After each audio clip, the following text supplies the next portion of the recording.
Olá a todos, espero que todos estejam bem. Antes de a gente começar propriamente a próxima matéria, hoje vocês viram o finalzinho da aula que eu fiquei devendo na aula passada, a gente vai comentar a respeito de algumas coisas que são metodologias, certo?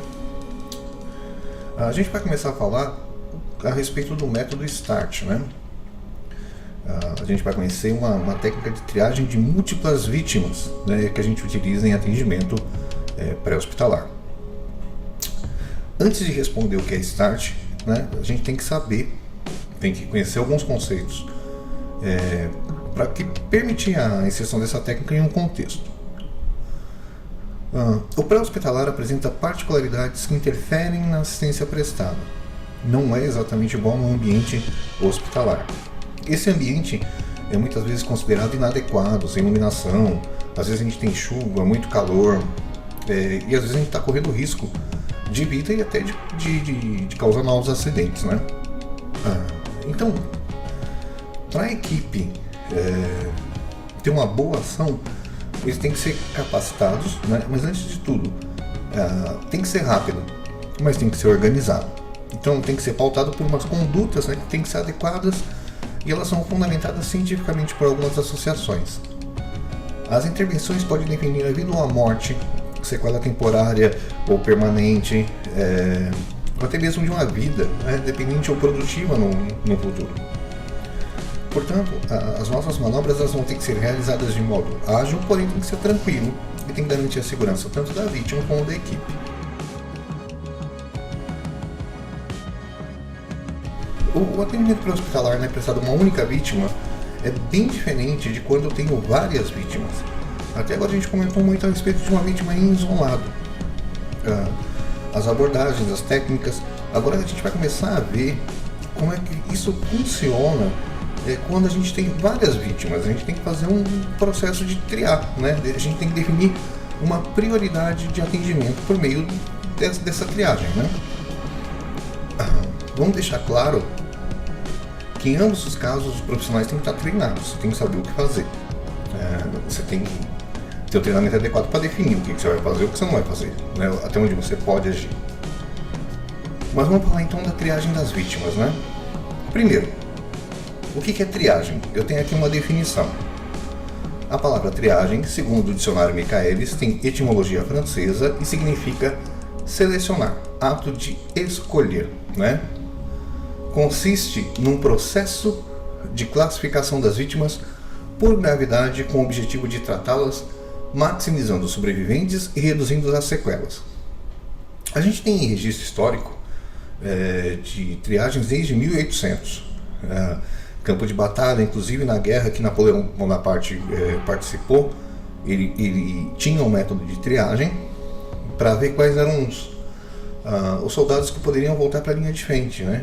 Poderiam voltar para a guerra, né? E ter um número elevado de soldados era praticamente sinônimo de vitória. Hoje em dia, por exemplo, com o surgimento de ataques terroristas, catástrofes naturais, o atendimento pré-hospitalar tem que ter uma triagem imprescindível fazer uma triagem. Tem que ser uma triagem quase que perfeita, ou pelo menos beirando a perfeição, porque é uma ferramenta imprescindível, né? Uma vez que com múltiplas vítimas e com recursos escassos no campo onde a gente estiver atuando, a gente tem que saber certinho o que cada um está tendo, qual é o tipo de destinação que aquela vítima vai, para onde ela vai ser levada, né? A gente nesses casos, às vezes a gente tem muito pouco recurso humano, a gente tem pouca estrutura, a gente tem pouco material, a gente às vezes não está nem com transporte disponível, dependendo de onde aconteceu essa catástrofe. Então o processo de triagem vai indicar maior chance de sobrevivência a quem a gente estiver atendendo. O Ministério da Saúde define como recomendação a realização de triagem em casos de evento com mais de 5 vítimas. Então a gente está entrando na legislação. O melhor método de triagem é aquele que é de conhecimento da equipe e aplicado de maneira correta. Não tem um método que você vai definir como correto, né? O método START, por ser simples e objetivo, é um dos mais utilizados no mundo. Então ele é bem simples, ele é bem comum. Levando em consideração que o ambiente está seguro, O cenário já foi avaliado e isolado pela primeira equipe que chegou no local, e as informações já foram repassadas, né, para a central. A gente vai acionar os reforços que forem necessários, e aí sim a gente pode dar início ao processo do método START, tá? Agora que a gente já sabe o contexto, a gente vai entender como é que ele funciona. A criação do método START data de 1983, quando bombeiros e paramédicos de Newport Beach e a equipe médica do Hoag Memorial, né, nos Estados Unidos, propuseram um método de triagem de vítimas, simplificando o tratamento rápido, né? Para tanto, esse método de triagem de vítimas não preconiza o diagnóstico médico, e sim a classificação das pessoas acidentadas com base nas necessidades de cuidado e chance de sobrevivência. Ou seja, pela definição aqui, fica bem claro que a gente não está fazendo um trabalho médico, a gente não está fazendo um diagnóstico. A gente vai classificar de acordo com a situação da vítima, e aí sim se procede os cuidados, a necessidade que for necessária para cada um, tá? Como é que a gente utiliza o método START? Uma palavra que a gente usa muito é mnemônico, né? O que seria mnemônico? A gente usa uma palavra como START para fazer com que essas iniciais me lembrem dos procedimentos, né? Como deve ser a utilização do método START? Esse método utiliza do mnemônico 30x2. Pode fazer.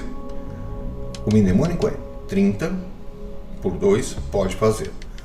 Então, para triar as vítimas de um incidente no qual 30 avalia a capacidade respiratória em 1 minuto, 2 a qualidade de perfusão periférica em 2 segundos, e pode fazer o nível da consciência dessa vítima para conseguir os comandos dos socorristas. Ou seja, 30 eu lembro da capacidade respiratória, 2 perfusão periférica em 2 segundos, e no 3 ela pode fazer o que essa vítima consegue fazer, tá? Essa avaliação inicial ela dura aproximadamente 30 segundos e não deve ultrapassar 60 segundos, portanto é rápida, né? Não requer equipamento médico especializado nem nada. Lembre-se que o START é um processo dinâmico e contínuo.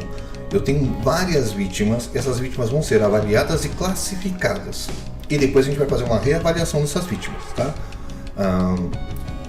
Lembrando que quando a gente está tratando um acidente, essa vítima ela pode mudar a classificação. A vítima está bem, de repente ela não está bem. Então ela começa a piorar o quadro. A gente refaz a classificação e enquadra ela de novo em outro local, certo? Como vocês estão vendo aí na imagem, costumam usar lonas, né? E essas lonas servem para categorizar por cor, né? No método START, a gente pega a gravidade da vítima e associa essa gravidade da vítima a uma cor para identificar como transportar e como evacuar essa vítima se necessário. Então vamos lá, vamos falar das cores. Vermelha é considerada imediata. São vítimas com ferimentos graves, porém com chance de sobrevida. Está grave, mas ela pode sobreviver. Então elas possuem uma prioridade mais elevada do que as outras, né? Elas têm que ser atendidas e retiradas da cena e transportadas o mais rápido possível. O que eu posso dar de exemplo? Um trauma torácico com tórax instável. Aí a gente tem o amarelo, né? O amarelo pode aguardar. São vítimas com ferimentos moderados, podem aguardar um tempo na cena até o tratamento definitivo. Por exemplo, fratura de um membro. Eu consigo fazer com que ele aguarde. A gente tem a cor verde, que seria considerada leve. São vítimas com ferimentos mínimos, né? Podem deambular, ou seja, podem andar, e podem inclusive ajudar outras vítimas mais debilitadas. Essas vítimas são as que costumam causar alguns problemas porque elas ficam andando daqui para lá. Às vezes elas estão assustadas, às vezes elas só estão com dores, né? E o apoio para essas vítimas tem que ser também psicológico. Às vezes a pessoa só tem escoriação, mas ela está abalada psicologicamente. Aí a gente tem cor cinza ou preto, e nesse caso a gente está falando dos mortos, né?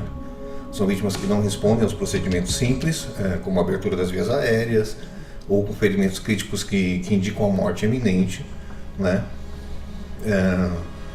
Um paciente, por exemplo, em PCR, ele seria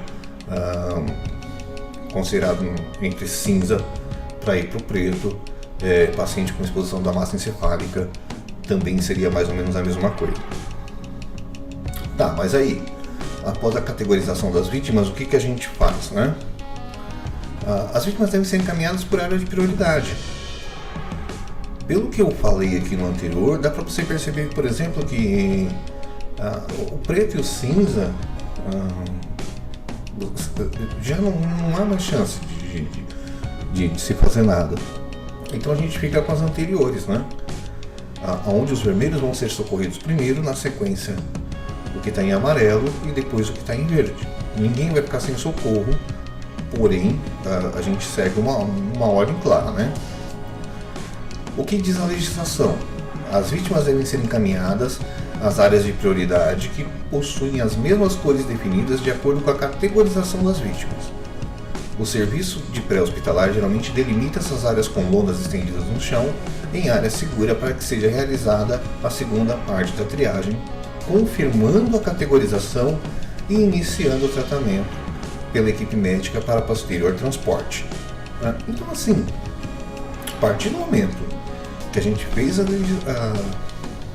definição do estado dela, a gente leva para a zona delimitada para o estado dela.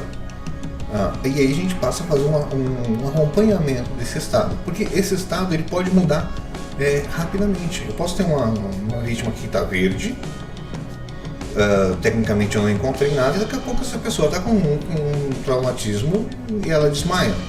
A gente vai refazer o processo e vai categorizar de acordo com essa mudança de comportamento. Quando a gente fala de queda, acidente e batida, a mudança nos comportamentos podem vir muito rápido e às vezes não tem um sinal para me dizer que vai acontecer. E quando essas vítimas têm acesso ao tratamento definitivo? A continuidade do tratamento hospitalar vai se dar depois do transporte.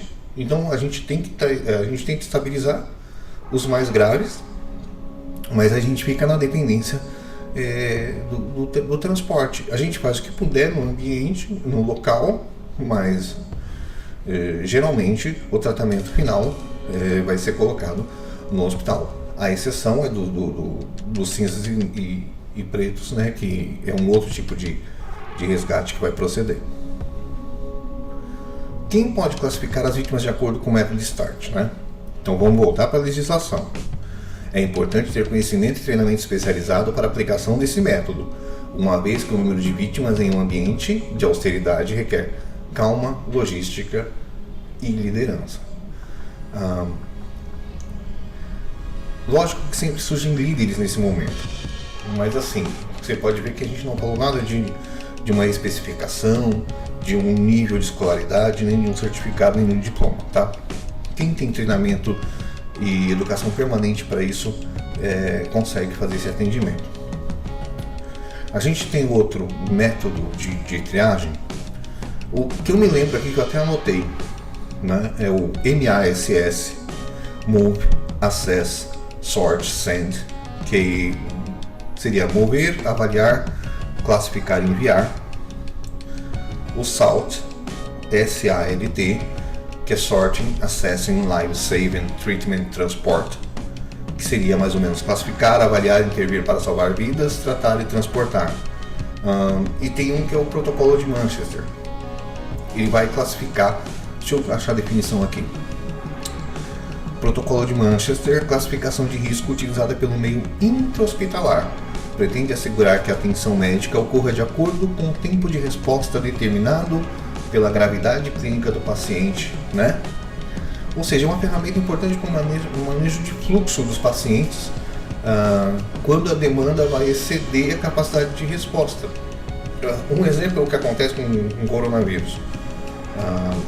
A gente tenta manejar da melhor forma possível, mas chegam mais pacientes do que a gente tem condições de lidar. Então, existe um protocolo. Esse protocolo é o que a gente fala de... A gente vai citar pontos para esse paciente, inclusive para saber quem vai para o respirador. Para você ter uma ideia, isso foi utilizado na Itália. Como assim? Você tem um paciente no mesmo estado com um paciente mais jovem. Você tem um paciente de 80 anos e um paciente de 30 anos e um respirador. Os dois precisam do respirador, senão morrem.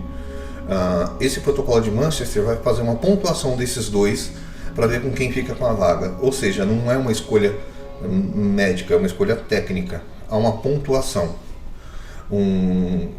Doenças pré-existentes diminui sua pontuação, idade diminui sua pontuação.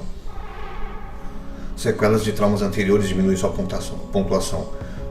Isso é o que vai criar quando eu tenho a minha capacidade de resposta é menor do que a demanda. Eu tenho mais gente chegando em estado grave do que eu consigo atender. Então é o protocolo de Manchester que entra em vigor. Existem outros protocolos, tá? O hospital pode criar um protocolo deles, né? Pontos importantes para a gente considerar, tá? O estabelecimento de protocolo facilita a realização de intervenções em qualquer local. Eu sabendo como funciona um protocolo, eu consigo intervir em qualquer ambiente. Eu treino o atendimento, mas eu mentalizo a ação. Então eu vejo vítimas e automaticamente eu trio. Eu posso fazer isso mentalmente, observando vídeos na internet. Estado grave, está falando, está consciente, está andando, ok, verde. E assim sucessivamente. Outro ponto importante é lançar a mão de simulações. Tá? Cenários realísticos, eles são muito eficazes, principalmente para corpo de bombeiros, para o SAMU, a defesa civil, a polícia rodoviária faz muita simulação, o exército, a tropa de paraquedista. Esse tipo de simulação em ambiente real ajuda bastante no treinamento de resposta do indivíduo, da equipe. Tá, conclusão. Quando a gente fala de IMV, né, ele é um evento caótico que possui vítimas gritando, pessoas chorando, sangue, mutilação, várias pessoas pedindo socorro, e o socorrista precisando decidir quem é prioridade. A gente tende a ter um pouco de afinidade com um grupo ou com uma situação. Tem gente que vai ser mais suscetível a uma criança, tem gente que vai ser mais suscetível a um idoso, mas a gente faz nesse momento a triagem técnica, certo? Eu vou deixar uns links de vídeo para vocês estarem assistindo, para tentar entender mais ou menos como é que são essas triagens, mais ou menos o que a gente pode fazer. Eu tenho uma simulação do exército para vocês darem uma olhadinha também, para entrar nessa parte que eu estou comentando de importância do treinamento. Mas na verdade o importante para vocês agora é entender esses grupos de risco, entenderem essas triagens, para a gente começar com um novo assunto, certo? O que eu tinha para hoje era isso. Eu vou deixar o link dos vídeos, já passo para vocês. Até a semana que vem, qualquer coisa a gente está disponível aí.